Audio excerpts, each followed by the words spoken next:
안녕하세요. 축구 전문 기자 한준입니다. 이강인 선수가 항저우 아시안게임에 참가하기 전에 챔피언스리그에서 첫 선을 보일 전망입니다. 최근 일부 언론 보도에 따르면 이강인 선수가 도르트문트전에 결장할 것으로 알려졌지만 프랑스 레키프지가 최신 공개한 파리의 챔피언스리그 도르트문트전 명단에 이강인 선수가 전격 합류했습니다. 게다가 루이스 엔리케 감독이 밝힌 파리 생제르맹 선수단의 최신 상황을 살펴보면 이강인 선수가 최소한 후반전에라도 출전하는 것이 꼭 필요한 파리의 상황인데요. 프랑스 레키프지 정통한 언론의 독점 보도 내용을 기반으로 파리 생제르맹의 도르트문트전 이강인 선수의 출전이 필요한 이유와 현지의 분석 매체가 이강인 선수의 파리 생제르맹 주전 경쟁에서 어떤 활약을 할 수 있을지에 대해 다룬 컬럼까지 살펴보도록 하겠습니다. 2023-2024 시즌 UEFA 챔피언스 리그가 한국 시간으로 9월 20일 수요일 새벽에 시작합니다. 파리와 도르트문트 죽음의 F조의 경기는 새벽 4시에 열리게 되는데요. 그에 앞서서 AC 밀란과 뉴캐슬이 1시 45분에 경기를 치릅니다. 많은 팬들의 시선은 이강인 선수의 출전 여부에 쏠리고 있는데요. 지금 사진에서 보시다시피 이강인 선수가 도르트문트전 데뷔 최종 훈련의 모습을 드러냈고 핵심 선수인 우가르테라든지 또 이번에 함께 여름에 입단한 선수들이죠. 하모스라든지 이런 선수들과 이제 즐겁게 다정하게 이야기를 나눈 모습까지 포착이 됐어요. UEFA 챔피언스리그 공식 홈페이지에서 양 팀의 예상 선발 명단 및 대기 명단을 소개했고 결장 선수를 좀 소개했는데요. 파리의 결장 선수 명단에 이강인 선수가 들어있어서 많은 분들이 아쉬워했습니다. 앱센트라고 빠진다, 즉 이제 아시안게임 차출 때문에 빠졌다라고 생각을 하고 있는 것 같은데 제대로 알아보지 않은 것 같아요. 아시안게임으로 인해 빠질 예정인데 이 경기까지 소화하고 보냅니다. 굳이 이 경기에 명단에 들지 않을 거라면 말씀드린 대로 항저우에 미리 보내지 않을 이유가 없었어요. 아센시오 선수가 스페인 대표팀의 유로 2024 예선전에 참가했다가 발바닥 부상으로 한 달 가까이 빠질 것이 알려졌고 수비수인 무키엘레가 아직 햄스트링 부상에서 회복하지 못했죠. 레프트백인 누누 멘데스도 허벅지 부상이고 센터백 킴펜베는 아킬레스건 부상에서 회복 중입니다. 파비안 루이스 선수, 요 선수도 이제 스페인 미드필더로서 중앙 지역에서의 빌드업을 담당하는 선수인데 허벅지 부상으로 출전 여부가 불투명한 상황이죠. 그러다 보니까 파리 같은 경우에는 미드필드 라인에 자이르 에메리와 비티냐, 우가르테의 3미드를 구성할 것이 전망되고 있고 최전방에 덴벨레, 무아니, 음바페가 포진할 것을 예상하고 있는 UEFA의 예상 라인업인데 요 라인업조차도 최신 정보를 반영하지 못하고 있다. 일단 이강인 선수에 대한 사전 조사가 잘못됐고 미드필드 라인의 우가르테도 지금 출전 여부가 불투명하다는 얘기가 전해지고 있습니다. 바로 프랑스 레키프 최신호 지면 기사를 통해서도 또 인터넷판에 업데이트된 기사를 통해서도 확인되는 부분인데요. 일단 레키프가 보도한 양팀의 예상 선발 명단을 살펴보면 파리 같은 경우에는 하무스를 일단 최전방 공격수로 예상을 했고요. 좌우 측면에는 음바페와 덴벨레, 미드필드 라인은 비티냐, 우가르테, 자이레 에메리, 포백 라인에 리카 이르난데스와 슈크르니아르, 마르키니스와 하키미, 골문 돈나룸마가 지킵니다. 도르트문트는 알레가 최전방에 서고 좌우 측면에 아데예미와 말렌, 공격형 미드필더로 브란트가 서고요. 중앙 미드필더로 자비처와 엠레잔, 포백 라인에 레이에르센과 훈멜스, 쥘레 그리고 볼프, 골문 코벨이 지키게 되는데요. 벤치 대기 명단에 이강인 선수의 이름이 있습니다. 무아니, 바르콜라, 이강인, 솔레르, 파비안 루이스, 에단 음바페, 다닐루, 무키엘레 그리고 테나스와 케일러 나바스인데요. 이강인 선수가 말씀드린 대로 최종 훈련까지 소화했고 아무런 문제가 없었기 때문에 명단에 빠질 이유가 없습니다. 특히 이제 마르코 베라티 선수가 이적한 것, 중앙 지역에서의 창의성 문제를 프랑스 언론 레키프가 많이 지적을 하고 있고 그러다 보니까 엔리케 감독의 도르트문트전 사전 기자회견 경기 하루 전 최종 훈련과 동시에 진행됐던 이 인터뷰에서 질문이 나왔어요. 일단 시즌 초반에 파리가 승점 8점으로 5위에 머물러 있잖아요. 5라운드까지 지난 시점이기 때문에 특히 지난 주말 니스전 패배로 인해 순위가 크게 떨어진 이 상황에 대해서 질문이 나왔습니다. 엔리케 감독이 좀 편안한 표정을 보이고 있으니까 기자들이 이제 어떻게 된 거냐, 뭐 괜찮아 보이는데 뭐 어떤 생각이냐 이렇게 질문을 했습니다. 엔리케 감독은 외부에서는 어떻게 느낄지 모르겠지만 물론 우리가 좋은 출발을 하지 못한 게 사실이지만 내가 감독이 새롭게 왔고 많은 것들이 바뀌고 있기 때문에 적응해야 하는 부분들이 있다. 팀이 지금 동화되고 있는 그런 과정이다. 과도기라는 것이죠. 그러면서 선수들과 또 팀의 행동 방식에 대해서 팀이 지금 만들어지고 있는 과정에 대해서는 만족하고 있다며 내부적으로 어떤 불안과 불만이 없다라고 했습니다. 팬들 역시 대단한 응원을 해주고 있다라고 얘기를 했는데요. 시간을 달라고 요청하는 것, 좀 기다려달라고 얘기하는 게 이런 큰 팀, 파리 같은 팀에서는 어려운 일인 걸 알고 있지만 나는 매우 편안하게 생각하고 있고 앞으로 또 좋은 내용의 축구, 좋은 결과의 성적을 낼 수 있다라고 확신한다고 얘기했습니다. 지난 금요일 올 시즌 첫 번째 패배, 니스전 2대3 패배 이후 어떤 디테일에 집중하고 있느냐, 어떤 것들을 도르트문트전에 맞춰서 대비하고 개선하려고 하고 있느냐라는 질문이 있었는데요. 디테일, 작은 부분들이 항상 중요하다고 대답을 하면서 다만 니스는 도르트문트와는 전혀 다른 팀이다. 경기의 방식도 다를 것이고 대회도 다르다라고 했습니다. 물론 그 성향이 다른 것과 별개로 개선의 여지가 있는 있는 것은 확실하지만 우리 팀이 아주 잘하고 있는 것도 있다 라고 하면서 무엇보다 선수들의 태도를 이야기했는데요. 니스전에 2대3으로 졌는데 사실 3대1로 벌어진 상태에서 경기 막판에 무아니의 크로스를 음바페가 밀어넣으면서 마지막까지 쫓아갔거든요.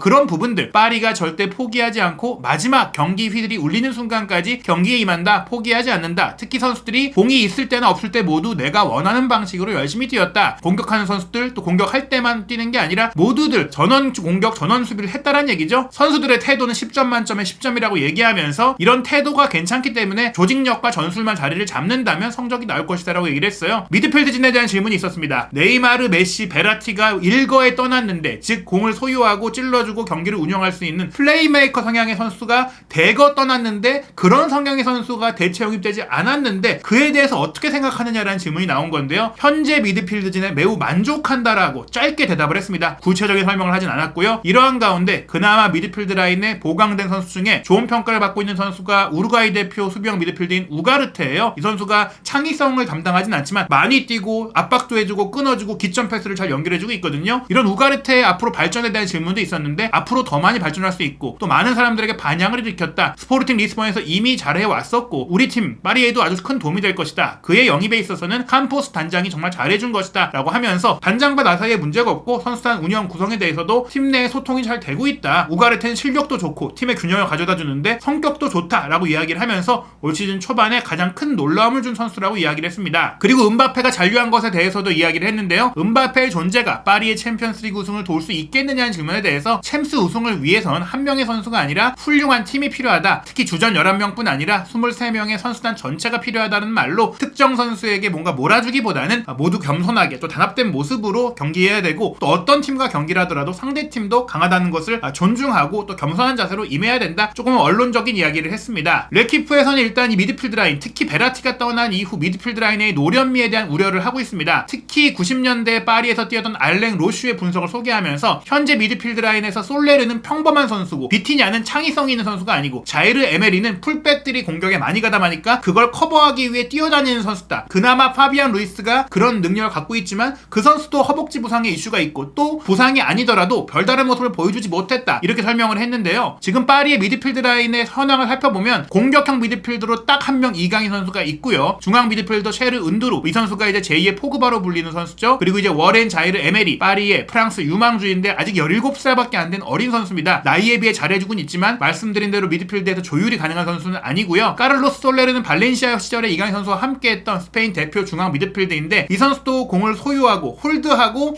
관조하는 스타일이 아니라 달려들고 많이 뛰고 조금 이제 운동 능력으로 좋은 평가를 받는 선수예요. 말씀드린 대로 그나마 파비안 루이스가 그런 성향의 선수지만 정밀함이 조금 떨어진다는 평가가 있고요. 비티냐 같은 경우에는 온더볼에서의 기술은 좋지만 말씀드린 대로 경기 전체를 보는 시야라든지 공을 뿌려주는 선수가 아니라 박스 투 박스형입니다. 결국에는 중앙 지역의 조율사는 이강인과 파비안 루이스인데 이 두 선수가 함께 뛰었을 때 합이 잘 안 맞았던 면이 있긴 하잖아요. 특히 파비안 루이스가 최근에 폼이 많이 내려와 있고 지난 시즌에 파리에 와서 많은 경기를 소화하지 못하면서 자신감도 많이 떨어져 있는 상태이긴 합니다. 이런 부분들을 생각했을 때 이강인과 파비안 루이스가 파리 및 중원에서 조율사 역할을 나눠 가지면서 경쟁해야 되는 상태인데요. 이 두 선수의 존재가 필요한 게 일단 파비안 루이스도 온전한 몸 상태가 아닌데 이강인 선수도 막 부상해서 돌아왔고 여기에 우가르테가 니스와의 경기에서 부상을 입었어요. 레키프가 최신 보도한 내용에 따르면 지금 에니케 감독이 도르트문트전 선발 명단에 고민을 하고 있다. 우가르테가 뛸 수 있을지 여부에 의구심이 있다라고 얘기를 했는데 다만 우가르테가 뛸 수 없을 경우에는 다닐로 페레이라를 전진시킬 수 있다. 다닐로 페레이라가 올 시즌 들어서는 프리시즌부터 센터백으로 주로 기용되긴 했지만 본래는 수비형 미드필더거든요. 다만 이 선수가 피지컬과 수비력이 강화된 수비 전문 미드필더이기 때문에 후방에서의 빌드업이 잘 될 수 있겠느냐. 물론 미드필드 출신이기 때문에 센터백으로 내려갔을 때의 빌드업 능력은 좋은 편이긴 했지만 수비형 미드필더로 아예 올라갔을 때의 경기 운영 능력에 대해서는 무슨표가 있습니다. 결국엔 이 선수가 많은 특히 풀백들이 공격적인 파리에서는 조금은 수비를 커버하는 정말 수비적인 미드필더로 뛸 수밖에 없는데 에니케 감독이 선호하는 공을 소유하고 상대 지역을 지배하면서 경기를 풀어갈 수 있는 능력을 이 선수가 보여줄 수 있겠느냐. 게다가 도르트문트조차도 사실 파리 원정에서는 조금 수비 위주의 선수의 역습적인 경기를 할 텐데 상대가 내려섰을 때 공간을 만들 수 있는 빌드업의 기점 역할을 이 선수가 하고 허를 찌르는 패스를 해줄 수 있겠느냐라는 겁니다. 그렇기 때문에 결국엔 공격 라인은 개인 능력이 좀 선호될 수밖에 없는데요. 1차적으로 예상 선발 명단은 가장 늦게 합류한 무아니보다는 하무스가 되지 않겠느냐는 전망들이 있어요. 음바페, 하무스, 덴벨레가 될 거라는 얘기인데 사실 음바페와 덴벨레는 개인적으로도 인연이 있고 프랑스 대표팀에서도 함께 호흡을 맞추고 있는 콜로 무아니를 선호한다고 하고 있습니다. 이 세 선수는 결국엔 서로 온더볼 상황에서 2대1 패스를 주고받거나 서로의 연계 플레이, 부분 전술을 통해서 경기를 풀어가겠다는 스타일이고 하무스는 패스를 공급받아서 마무리하는 형태니까 결국에는 미드필드라든지 2선 후방에서 3선 라인에서 좋은 패스를 할 수 있는 선수가 없다면 무아니가 나오는 게 낫지 않겠느냐. 차라리 경기 전개력에 있어서 조직력이 부족하다면 1대1에서 강한 선수들, 돌파력이 있는 선수들을 쓰는 게 낫지 않겠느냐. 그래서 정통 9번 공격수로서 문전에서 마무리하는 하무스보다는 사실상 윙포워드 역할을 함께 할 수 있는 무아니가 자리를 비우면 음바페가 가운데로 치고 들어오고 덴벨레도 2선으로